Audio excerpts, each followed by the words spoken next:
ایک ایسی قوم گزری ہے جو پہاڑوں کو کاٹ کر محل بناتی تھی، جس کی طاقت پر زمانہ حیران تھا۔ قوم سمود کی۔ قوم سمود وادی حجر میں آباد تھی۔ یہ ایک عظیم، طاقتور اور خوشحال قوم تھی۔ ان کی زمین زرخیز تھی، کھیت سرسبز تھے، مویشی بے شمار تھے، اور ہر طرف دولت، آسائش اور طاقت تھی۔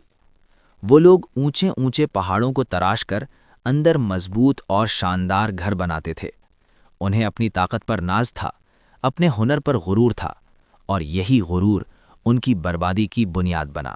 قوم سمود بت پرستی میں ڈوبی ہوئی تھی۔ وہ پتھر کے بے جان بتوں کو اپنا سہارا سمجھتے تھے۔ مشکل وقت میں مدد، فتح اور کامیابی انہی بتوں سے مانگتے تھے۔ وہ کہتے تھے، ہم زمین کی سب سے طاقتور قوم ہیں، ہمارا مقابلہ کوئی نہیں کر سکتا۔ اللہ تعالیٰ نے اس طاقتور قوم کی ہدایت کے لیے حضرت صالح علیہ السلام کو نبی بنا کر بھیجا۔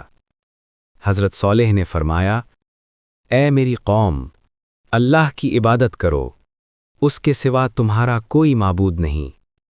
اسی نے تمہیں زمین سے پیدا کیا اور اسی میں آباد کیا۔ اس سے معافی مانگو اور اسی کی طرف رجوع کرو۔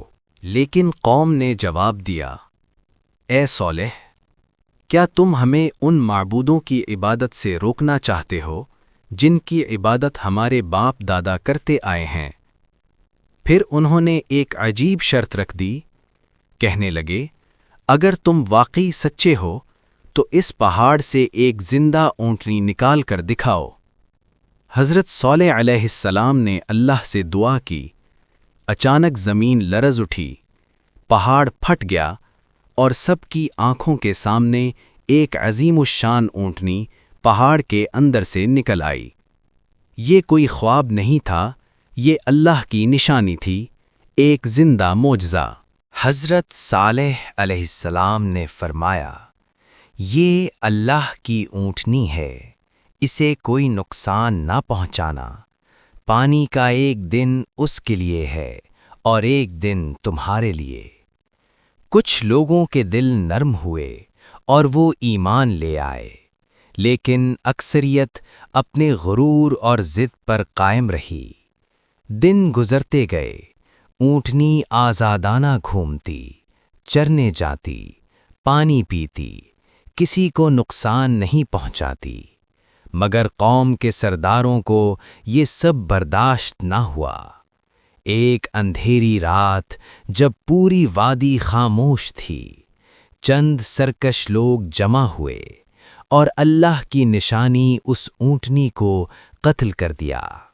جب حضرت صالح علیہ السلام کو یہ خبر ملی تو انہوں نے فرمایا، بس 3 دن اور اس کے بعد اللہ کا عذاب آئے گا اور وہ ٹل نہیں سکے گا۔ پھر وہ وقت آ گیا، آسمان پر سیاہ بادل چھا گئے، بجلیاں کڑکنے لگیں، زمین کانپ اٹھی اور خوف ہر دل میں اتر گیا۔ قوم سمود چیخنے لگی، بھاگنے لگی، مگر اللہ کے عذاب سے کوئی نہ بچ سکا۔ چند ایمان والوں کے سوا پوری قوم تباہ و برباد کر دی گئی۔ یہ تھا انجام طاقت پر غرور کرنے والوں کا۔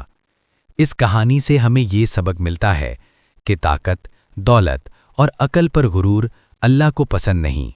انسان کتنا ہی طاقتور کیوں نہ ہو، اللہ کے مقابلے میں کچھ بھی نہیں۔ لہٰذا عاجزی اختیار کرو، اپنے رب کے سامنے جھک جاؤ اور ہدایت کی راہ اپناؤ، اس سے پہلے کہ بہت دیر ہو جائے۔